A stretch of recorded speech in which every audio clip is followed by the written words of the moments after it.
வெளிப்படுத்தின விசேஷம் அதிகாரம் 6. ஆட்டுக்குட்டியானவர் முத்திரைகளில் ஒன்றை உடைக்கக் கண்டேன். அப்பொழுது 4 ஜீவன்களில் ஒன்று என்னை நோக்கி, நீ வந்து பார் என்று இடிமுழக்கம் போன்ற சத்தமாய்ச் சொல்லக் கேட்டேன். நான் பார்த்தபோது, இதோ, ஒரு வெள்ளைக் குதிரையைக் கண்டேன். அதின்மேல் ஏறியிருந்தவன் வில்லைப் பிடித்திருந்தான். அவனுக்கு ஒரு கிரீடங் கொடுக்கப்பட்டது. அவன் ஜெயிக்கிறவனாகவும் ஜெயிப்பவனாகவும் புறப்பட்டான். அவர் 2ஆம் முத்திரையை உடைத்தபோது 2ஆம் ஜீவனானது, நீ வந்து பார் என்று சொல்லக் கேட்டேன். அப்பொழுது சிவப்பான வேறொரு குதிரை புறப்பட்டது. அதின்மேல் ஏறியிருந்தவனுக்கு பூமியிலுள்ளவர்கள் ஒருவரையொருவர் கொலை செய்யத்தக்கதாக சமாதானத்தை பூமியிலிருந்தெடுத்து போடும்படியான அதிகாரம் கொடுக்கப்பட்டது. ஒரு பெரிய பட்டயமும் அவனுக்கு கொடுக்கப்பட்டது. அவர் 3ஆம் முத்திரையை உடைத்தபோது 3ஆம் ஜீவனானது, நீ வந்து பார் என்று சொல்லக் கேட்டேன்.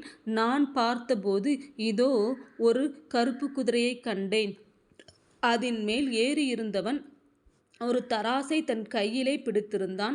அப்பொழுது ஒரு பணத்துக்கு 1 படி கோதுமை என்றும், ஒரு பணத்துக்கு 3 படி வாற்கோதுமை என்றும், எண்ணெயையும் திராட்சரசத்தையும் சேதப்படுத்தாதே என்றும் 4 ஜீவன்களின் மத்தியிலிருந்து உண்டான சத்தத்தைக் கேட்டேன். அவர் 4ஆம் முத்திரையை உடைத்தபோது 4ஆம் ஜீவனானது, நீ வந்து பார் என்று சொல்லுஞ் சத்தத்தைக் கேட்டேன். நான் பார்த்தபோது, இதோ, மங்கின நிறமுள்ள ஒரு குதிரையைக் கண்டேன். அதின்மேல் ஏறியிருந்தவனுக்கு மரணம் என்று பெயர். பாதாளம் அவன் பின் சென்றது. பட்டயத்தினாலும் பஞ்சத்தினாலும் சாவினாலும் பூமியின் துஷ்ட மிருகங்களினாலும் பூமியின் காற்பங்கிலுள்ளவர்களை கொலை செய்யும்படியான அதிகாரம் அவைகளுக்கு கொடுக்கப்பட்டது. அவர் 5ஆம் முத்திரையை உடைத்தபோது, தேவ வசனத்தின் மித்தமும் தாங்கள் கொடுத்த சாட்சியின் மித்தமும் கொல்லப்பட்டவர்களுடைய ஆத்துமாக்களை பலிபீடத்தின் கீழே கண்டேன். அவர்கள், பரிசுத்தமும் சத்தியமும் உள்ள ஆண்டவரே, தேவரீர் பூமியின்மேல் குடியிருக்கிறவர்களிடத்தில் எங்கள் இரத்தத்தைக் குறித்து எதுவரைக்கும் நியாய தீர்ப்பு செய்யாமலும் பழி வாங்காமலும் இருப்பீர் என்று மகா சத்தமிட்டுக் கூப்பிட்டார்கள். அப்பொழுது அவர்கள் ஒவ்வொருவருக்கும் வெள்ளை அங்கிகள் கொடுக்கப்பட்டது. அன்றியும் அவர்கள் தங்களைப் போல கொலை செய்யப்படப் போகிறவர்களாகிய தங்கள் உடன் பணிவிடைக்காரரும் தங்கள் சகோதரருமானவர்களின் தொகை நிறைவாகுமளவும் இன்னும் கொஞ்ச காலம் இளைப்பாற வேண்டும் என்று அவர்களுக்கு சொல்லப்பட்டது. அவர் 6ஆம் முத்திரையை உடைக்கக் கண்டேன். இதோ, பூமி மிகவும் அதிர்ந்தது.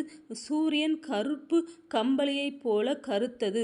சந்திரன் இரத்தம் போலாயிற்று. அத்திமரமானது பெருங்காற்றினால் அசைக்கப்படும் போது அதன் காய்கள் உதிர்கிறது போல வானத்தின் நட்சத்திரங்களும் பூமியிலே விழுந்தது.